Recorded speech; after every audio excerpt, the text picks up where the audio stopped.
Hello guys, this is Inder Mirza and today I will explain the basic and very important topic, the sentences. Guys, there is a big role of this topic in spoken English and grammar English as well. And there are many topics of grammar in competitive English and school exams where it is very important to know this topic and its types. So guys, यह video explain करने से पहले मैं यहाँ बताना चाहूँगा कि जब हम नरेशन और वॉइस जब बनाते हैं तो उसमें सिर्फ एक ही प्रकार के सेंटेंसेस नहीं होता, उसमें कई प्रकार के सेंटेंसेस होते हैं, जैसे imperative sentences, interrogative sentences, optative sentences, exclamatory sentences, और उन सभी सेंटेंस को बनाने का रूल्स अलग अलग होता है। तो उन सभी रूल सेंटेंसेस को बनाने से पहले हमको उन सेंटेंसेस को जानना होगा कि ये सेंटेंसेस हैं क्या, ताकि हम वॉइस और नरेशन बनाते समय हमको बहुत ही आसानी हो। सो गाइज, चलिए स्टार्ट करते हैं।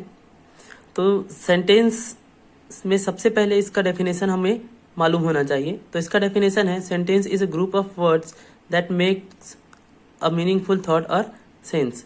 इसका मतलब फ्रेंड्स, आप सभी को मालूम है कि बहुत सारे लेटर्स मिलकर एक वर्ड बनता है, उसी प्रकार बहुत सारे वर्ड्स यानी वर्ड्स के ग्रुप मिलकर एक सेंटेंस बनता है, और उस सेंटेंस का मीनिंगफुल थॉट ही एक सेंटेंस कहलाता है। तो इसमें यह होगा कि इस सेंटेंस में एक सब्जेक्ट होना जरूरी है और एक प्रेडिकेट होना जरूरी है, और इसी प्रेडिकेट के अंतर्गत वर्ब भी इम्प्लाइड रहता है। जैसा कि मैं एक सेंटेंस लिखता हूँ, Raipur is the capital of Chhattisgarh. Guys, यहाँ पर एक सेंटेंस लिखा हुआ है जिसमें रायपुर के बारे में बात किया जा रहा है। तो किसी भी सेंटेंस में जिस किसी के बारे में बात किया जाता है वो कहलाता है सब्जेक्ट, और उसके बाद का जितना भी हिस्सा होता है वही कहलाता है प्रेडिकेट, और इसी प्रेडिकेट के अंतर्गत वर्ब भी है वो समाहित होता है।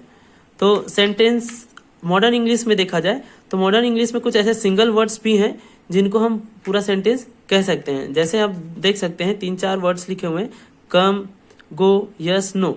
मैं अगर किसी को कहूँ आओ, तो इसका कंप्लीट सेंस निकल सकता है। हालांकि यह एक सिंगल वर्ड है लेकिन इसका कंप्लीट सेंस निकलता है, इसलिए यह एक सेंटेंस भी कहलाएगा। उसी प्रकार से यस और नो वर्ड दिख रहा है, उसका भी एक कंप्लीट सेंस कहलाएगा। लेकिन गाइस, क्या सभी ग्रुप ऑफ वर्ड्स को हम सेंटेंस कह सकते हैं? तो इसका आंसर है नहीं, क्योंकि मैंने यहाँ पर एक सेंटेंस लिखा हुआ है, स्काई ब्लू इज द। यहाँ पर ये वर्ड्स का ग्रुप तो है, लेकिन क्या इस सेंटेंस को देखने से, इस ग्रुप ऑफ वर्ड को देखने से आपको कोई सेंस समझ में आता है? नहीं।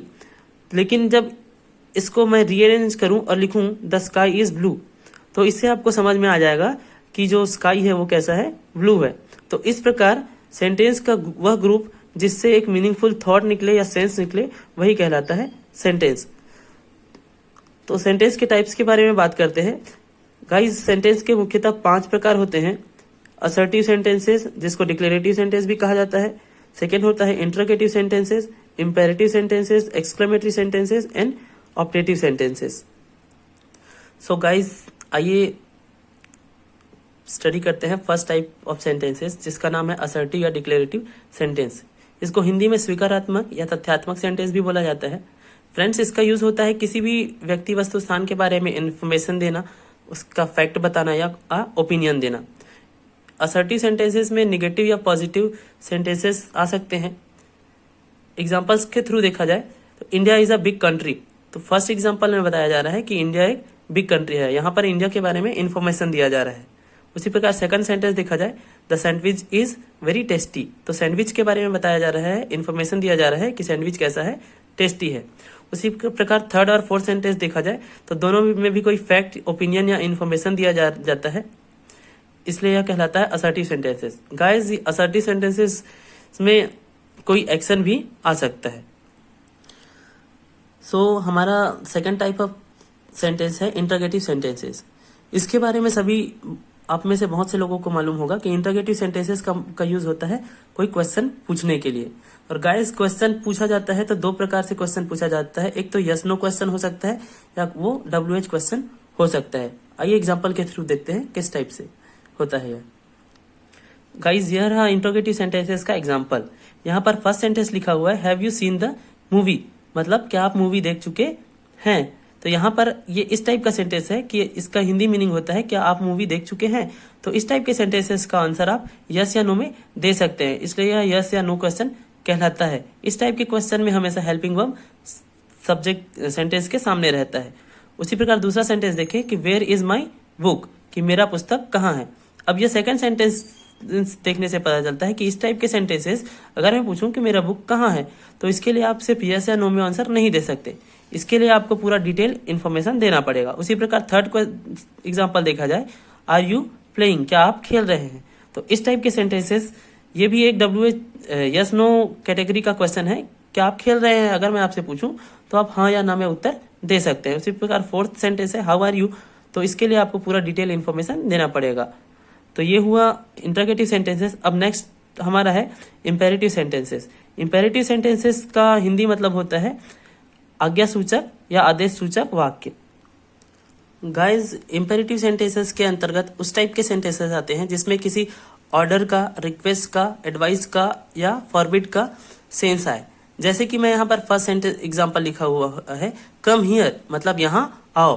मतलब जब आप किसी को आज्ञा देते हैं, किसी को ऑर्डर देते हैं, तब इस टाइप का सेंटेंस बोलते हैं, यहाँ आओ, वहां जाओ, ये करो, वो करो, स्टैंड अप, सिट डाउन। इस टाइप के सेंटेंसेस कहलाते हैं ऑर्डर वाले सेंटेंस, यानी इंपेरेटिव सेंटेंस। उसी प्रकार सेकंड सेंटेंस देखा जाए, प्लीज हेल्प मी, यहाँ पर प्लीज लिखा हुआ है, इसका मतलब यह कोई रिक्वेस्ट हो सकता है, तो यह भी कहलाता है इंपेरेटिव सेंटेंसेस। थर्ड है रेस्पेक्ट योर एल्डर्स। इस टाइप के सेंटेंस मतलब आपने बुजुर्गों की क्या करिए, ये सम्मान करिए। तो इस टाइप के सेंटेंस एडवाइस के अंतर्गत आते हैं। और उसके बाद फोर्थ एग्जांपल है don't cross the red signal, मतलब रेड सिग्नल को क्रॉस मत करो। यहाँ पर एक फॉरबिड का सेंस आता है, इट मीन्स रेड सिग्नल को क्रॉस करने की मनाही है। तो फ्रेंड्स, ये इंपेरेटिव सेंटेंस में एक चीज देखा जाए कि ये इंपेरेटिव सेंटेंसेस अधिकतर स्टार्ट होता है एक वर्ब से, इसके पहले सब्जेक्ट नहीं लगा होता। तो प्लीज हेल्प, रेस्पेक्ट और डोंट क्रॉस, ये एक वर्ब से स्टार्ट हो रहा है, इसलिए ये इंपेरेटिव सेंटेंस है। गाइस, इसमें यू सेंटेंस के पहले मान लिया जाता है कि यू लगा हुआ है। सो आइए अब अगला टॉपिक, अगला सेंटेंस देखते हैं। गाइस, हमारा अगला सेंटेंस है एक्सक्लेमेटरी सेंटेंसेस। इसको हिंदी में बोला जाता है विस्मयादिबोधक सेंटेंसेस। इस टाइप के सेंटेंसेस का उपयोग तब किया जाता है जब आपके मन में कोई सडन एक्सप्रेशन या सरप्राइज या एंग्री या हैप्पी या सैडनेस का भाव आए। उस टाइप के सेंटेंसेस को एक्सक्लेमेटरी सेंटेंसेस कहा जाता है। इस टाइप के सेंटेंसेस में हमेशा एक्सक्लेमेशन मार्क्स लगाया जाता है, जैसा कि एक उल्टा आई होता है। आप जैसा कि देख सकते हैं एग्जांपल्स में लिखा हुआ है hurray we have won the match. यहाँ पर खुशी जाहिर करते हुए ये बोला जा रहा है कि हम लोग मैच जीत चुके हैं। उसके बाद जब आप सेकंड एग्जांपल देख सकते हैं, जब आप खुश हो जाते हैं, किसी चीज को देखकर सरप्राइज हो जाते हैं, तो आप क्या बोलते हैं, वाओ। इस टाइप का वर्ड आप यूज करते हो। थर्ड सेंटेंस देख सकते हैं, ओह यू गॉट हर्ट, मतलब थर्ड सेंटेंस में आपको एक दुख प्रकट करते हुए बोला जा रहा है कि आपको क्या हो गई, आपको चोट लग गई। फ्रेंड्स, आइए नेक्स्ट सेंटेंस देखते हैं। नेक्स्ट सेंटेंस है optative sentences. So guys, optative sentences के अंतर्गत उस टाइप के सेंटेंसेस आते हैं जिसमें आप किसी को विश करते हैं, किसी के लिए प्रे करते हैं, किसी को कर्ज देते हैं या किसी से विदा लेते हैं। कर्ज मतलब होता है बद्दुआ देना, प्रे मतलब होता है किसी के लिए दुआ करना, बिड मतलब होता है किसी से विदा लेना। फ्रेंड्स, जब भी आप किसी से मिलते हैं, सुबह मिलते हैं, तो आप उनको विश करते हैं गुड मॉर्निंग। तो जब आप गुड मॉर्निंग बोलते हैं उनको, तो इस टाइप के सेंटेंसेस विश करना कहलाता है। उसके बाद सेकंड एग्जांपल देख सकते हैं गुड नाइट। गुड नाइट भी तो एक विश करना है, लेकिन इसको हम विदा लेते समय यूज करते हैं, इसलिए इस सेंटेंस को लिया जाता है बिड के तौर पर, मतलब विदा लेते समय कहा जाता है। उसके बाद थर्ड एग्जांपल देख सकते हैं मे गॉड ब्लेस यू। यहाँ पर एक प्रे किया जा रहा है किसी के लिए कि भगवान जो है आपको आपकी रक्षा करे। उसके बाद फोर्थ एग्जांपल देख सकते हैं मे यू लिव लॉन्ग। यहाँ पर भी फ्रेंड्स दुआ मांगी जा रही है कि आपकी जीवन लंबी हो। सो गाइज, ये रहा मेरा first video the sentences. Hope आप सभी को समझ में आया होगा। So thank you guys, but before I stop my video, I would request you to like and subscribe my channel so you can get new videos and updates. Thank you so much once again. And guys, I have a quiz for you.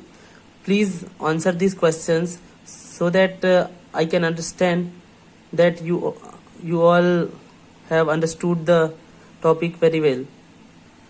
So friends, here is a quiz. Hope you will answer it in the comment box below. Thank you once again. Thank you so much.